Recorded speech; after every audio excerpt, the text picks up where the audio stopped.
Hi guys, it's another mask video.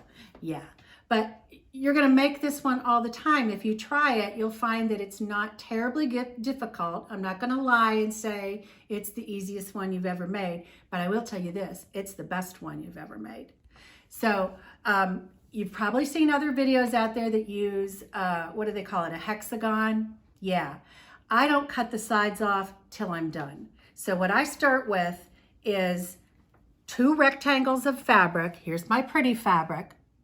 And then our same size rectangle of a lining fabric. And they are 8.5 inches tall by 10 inches wide. So I match the tops. And if your fabric has a definite top and bottom, you want to make sure that your top is on top. This one does, because as you can see, there's little stems coming down from the leaves. So this is my top, and I like to use these little clips. I think they're the best thing since sliced bread. Wish I'd known about those years ago. They call them Wonder Clips or something like that. Anyway, you can get them cheap on Amazon.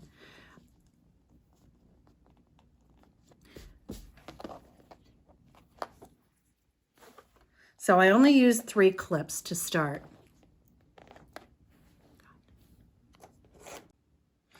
The next thing I'm going to do is I'm going to take this little template that I've made that's 2 inches long on each side, and then it's cut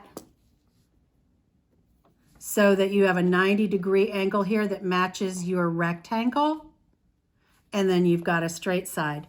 This one I made out of a very flexible cutting board, but you can use just about anything. A good stiff cardboard from a cereal box, whatever you can find, a placemat from the dollar store. Anyway, you're going to, it's 2 inches and 2 inches. You're going to trace that, just the top 2 right now, on your pattern, on your good side. So the left and the right. I'm not going to do the bottoms now. And the reason I'm not going to do the bottoms is because this pen that I'm using disappears when you iron it. And we will be ironing it, so I would just have to redo these. And I don't want to have to do that. So then I'll set those things aside. And I'm going to stitch a 1/4 inch seam allowance on this side and the top and this side, and then I'll stop for there. Okay, so you can see my line of stitching here with the 1/4 inch seam allowance. And you can also see that the line that was there is gone because I ironed it. I'm going to cut off the corners. And I'm going to trim close to the corner of the seam.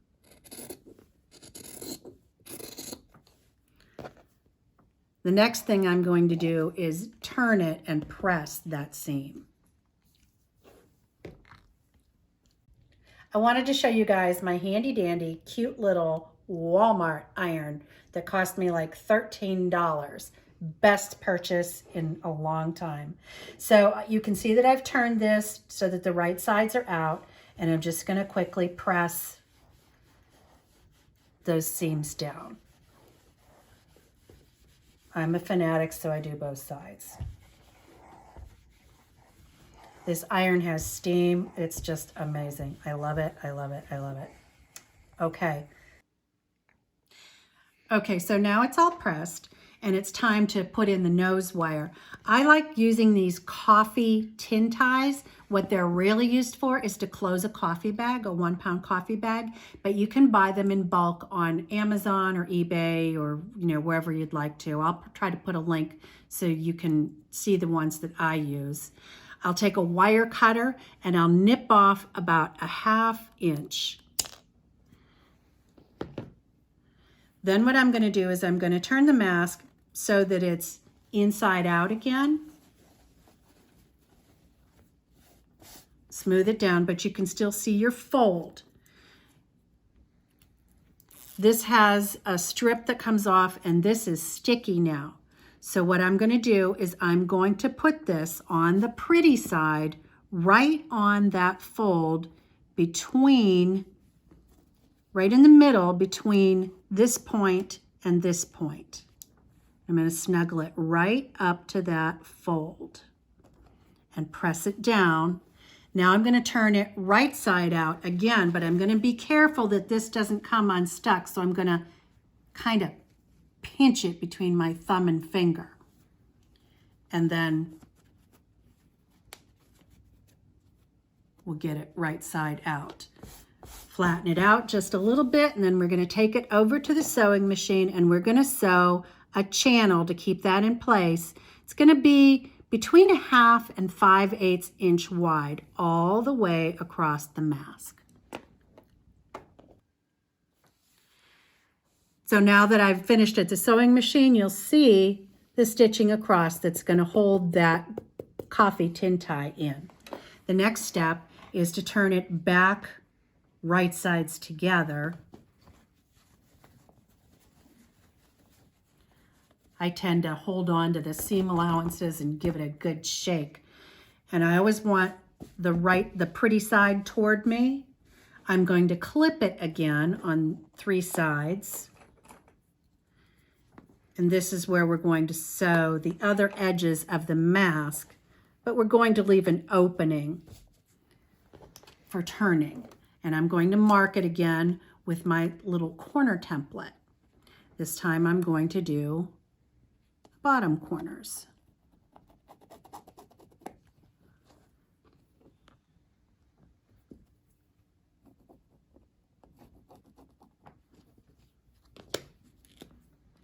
Now I'm going to sew a seam starting at this top right corner, and again it's a 1/4 inch seam allowance down this side, down across here, a 1/4 inch in from that ink marking, and I'm going to go over, I don't know, 1/2 inch, 3/4 inch. I'll make a little mark so you can sort of see. And I'm going to stop here, leave this section open, and pick up again, maybe about here, and still doing my 1/4 inch, I'm going to go here, up by that ink, up this side, and finish. I'll take it to the machine and I'll see you on the other end. Okay, we're back from the sewing machine. You can see the seam that I sewed at the 1/4 inch seam allowance all the way to here. I stopped, skipped over to here and started again and went around. Now I'm going to cut off these edges that are marked, and then I'm going to clip the corners. Actually, I'm going to clip the corners first. I tend to pinch it because there's a line of sewing here and here, so I'm going to make it a little triangle and then just cut that little tiny bit and make sure not to cut into your stitching. I'll turn it and do the same thing over here. I'll pinch it and cut that little bitty triangle off. Then I'm going to go around and nip that corner, cut off the straight edge, nip that corner, straight, and corner. All good. Now it's time to turn the mask right side out. What I do is I go into one of these lower corners and get that out first, and then follow up the seam line and just with my fingers kind of walking up till I get to the top and I can feel that wire. What I'll do is I'll grab that wire between my thumb and forefinger and slide this across that wire, and it brings out the wire nice without bending it. Then you can just push the rest out and use whatever tool you like best to make sure your corners are nice and pointy and all your seams are pushed out. Okay, well, we've turned it right sides out. I've poked out the corners. Now I'm going to press. I'm careful around the open edges. I don't touch those with the iron. I'll show you a little trick that I do to close those up in a minute. I'll turn it on to the other side to make sure that's nice and flat as well. Now, while it's on the other side, I'm going to grab it and I'm going to poke my 2 forefingers down into that hole, and I'm going to pull it tight, and you can see that it makes those folds happen just kind of naturally. And then I'm going to lay it down on my pressing area and kind of finger press it to hold it in place before I steam it.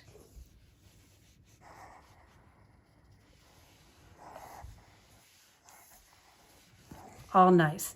Now I'm going to take it to the machine, and I'm going to start in this corner, and I'm going to do a teeny tiny, maybe 1/8 of an inch top stitching the whole way from this corner all the way around. And when you're down here, of course, you're closing up this opening. So that's all you need to do to close that is your top stitching. Okay, you can see the top stitching. See how skinny that is? Now the main reason that you need it is, number one, to close up that bottom area, but also it stabilizes the mask so it's not going to roll as you work with it the rest of the way. Now I'm going to turn it so that the pretty side is down. I'm going to give it one more press because that's who I am. That's how I roll. The next thing I do is I make sure I'm working with the top edge, and you can tell because that's where you've top stitched. That's where your wire is. And I turn it over 2.5 inches for the adult size. And I measure it on both sides so that it's even and press that down.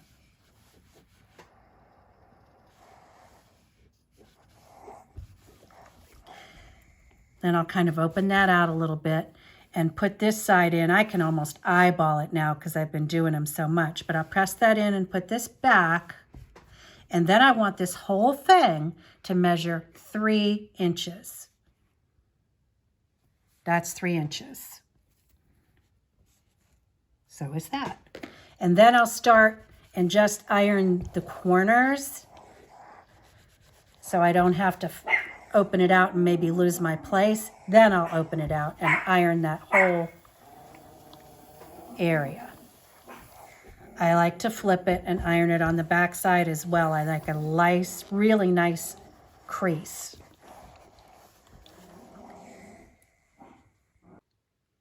Okay, we're back at the sewing area.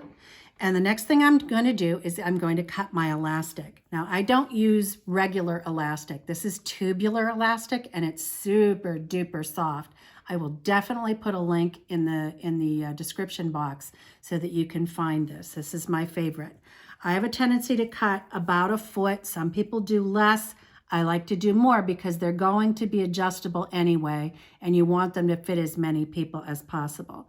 Now, in order to make it adjustable, you need 9mm pony beads. What I do is I also have, you can do it with other things, but this is my favorite tool. It's for knitting and crocheting. It's for weaving in your ends. They call it a wool needle. I'll try to put a link to this as well. So I put my beads on my needle like so. Then I put the elastic through this is like fishing line. It's real flexible. I'll put that through, push up a bead, grab it with my fingers and pull that elastic right through. Get it about to the center. It doesn't have to be perfect. Then I fold it in half, making sure that it's straight and not twisted, and put both ends into that loop. Pull up another bead and pull that bead onto both edges of the elastic, and then pull the whole thing down. That is what gives you adjustability, because you can pull that out and it'll stay where you put it. So if you've got somebody with a small face, they can cinch it right up. Somebody with a bigger face, bring it on back. Now that I've prepared both elastics, we're ready to clip them into the mask itself. This is the top edge of the mask. You're going to unfold it completely at this point. Here's what I like to do to make sure that the elastic lays really flat. I'll go up to where it is right coming out of that pony bead, and I'll smooth it, and I'll put this edge over here, clip it in. I'm still holding this one because I don't want it to twist on me. And I'll place that one right here. And that overlap It's about an inch, and that's on purpose. You'll see it's going to get sewn right into this, and you'll catch that later on. But there's a reason that it goes in a full inch. You'll see it later. And turn it and do the same thing on the other side. Smooth it out, tuck it in, fold it back, clip it. This is another reason I really love these clips. I can't imagine doing this with pins. I suppose you could, but the clips really make it easier. Now I'm ready to take it to the sewing machine, and what I'm going to do is I'm going to start at this edge, and I'm going to back tack a couple of times to make sure that that elastic is really in there.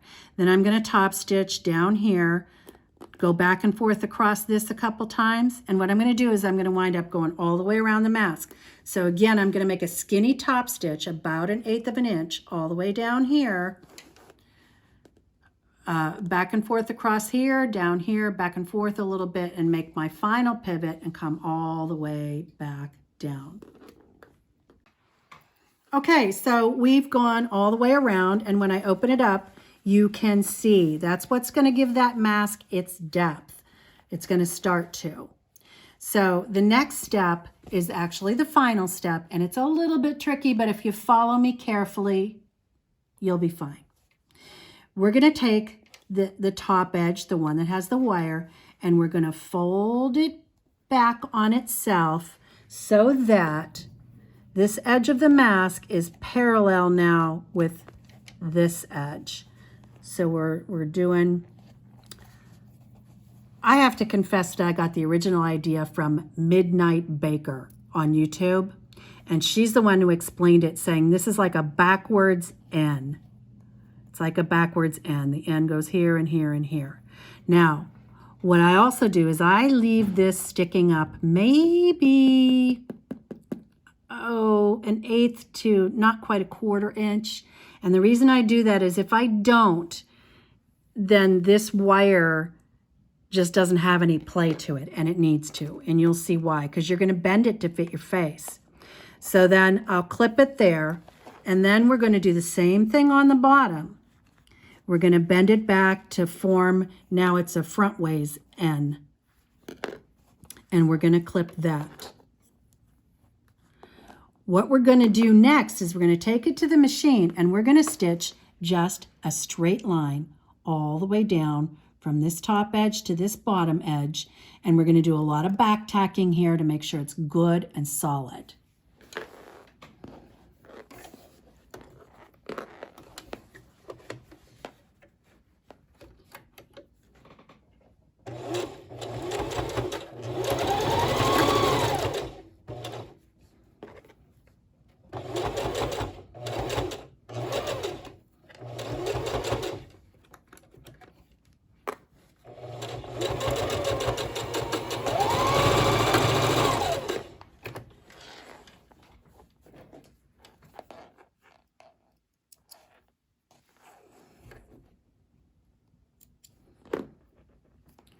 So you can see I've stitched straight across here, and you'll see it even more when I turn it over.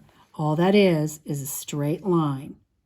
And this is another reason you really don't want to use contrasting thread very often with this, because this line will really stick out like a sore thumb if you use a contrast.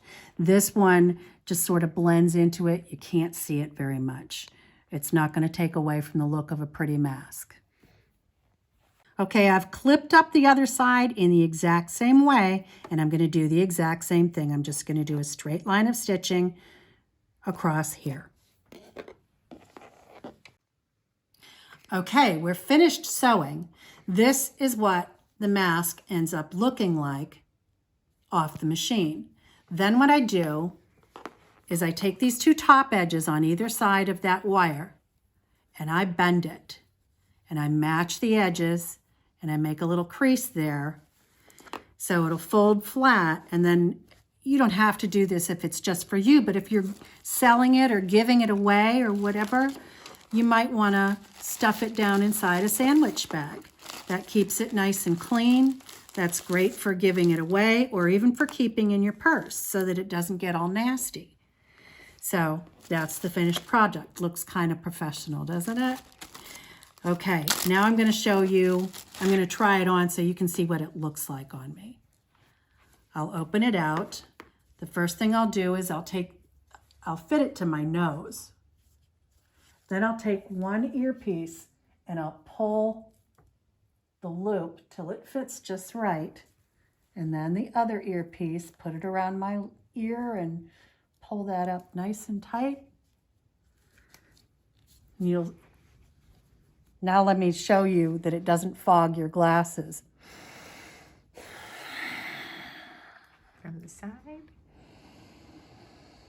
Great. No fog. And it's comfortable. It puts space between the front of the mask and your mouth and nose so you can wear it longer and be comfortable. It's especially good for people who have asthma, and I'm told it's really good for autistic kids. There is a kid size. I'll put those measurements in the description box. Thanks for watching.